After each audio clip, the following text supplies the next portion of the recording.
Polarity of bonds. In the hydrogen fluoride example, we saw how the electron pair is pulled towards the fluorine atom, as it is more electronegative than hydrogen. Due to this, fluorine becomes partially negative, and this small negative charge is represented as delta minus. The other atom, hydrogen, becomes partially positive, and the small positive charge is represented as delta plus. The idea of giving these signs is to indicate that there exists a polarity in the bond. We can also say that this unequal sharing of electron pair creates a negative pole and a positive pole. This type of covalent bond is called a polar covalent bond. Note that the molecule as a whole is electrically neutral. We can use the electronegativity values of different atoms to predict the type of bond formed between them. We use the table as a reference and find the difference in electronegativity values. If the difference in electronegativity, denoted by delta En, is 0, then the bond formed is a non-polar covalent bond. Let us take the example of H2. Because the electronegativity values of the identical atoms are the same, The electron pair is shared equally by both the atoms. hence, the charge is equally distributed between the two atoms. Such a covalent bond is called a non-polar covalent bond. It can be mainly seen between two identical non-metal atoms, like O2, Cl2, and H2. If the difference in electronegativity delta En is less than 1, then the bond formed is a weakly polar covalent bond.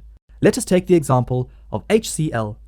The electronegativity value of hydrogen is 2,1 and of chlorine is 3,0. Hence, chlorine is more electronegative and the electron pair is pulled towards the chlorine atom.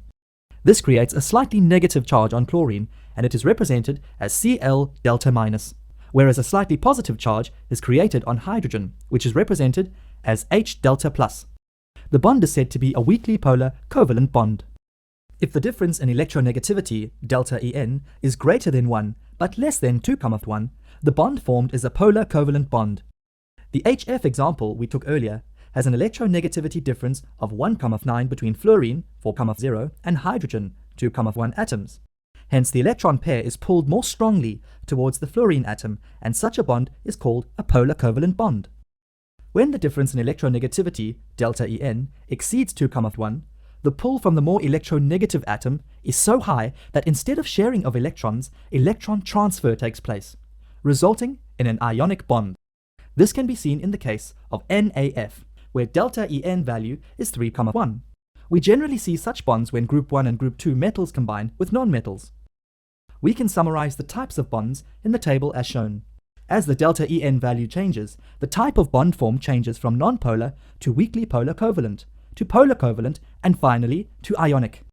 It is important to mention here that, though we are classifying bonds as covalent and ionic, all bonds have some ionic character and some covalent character.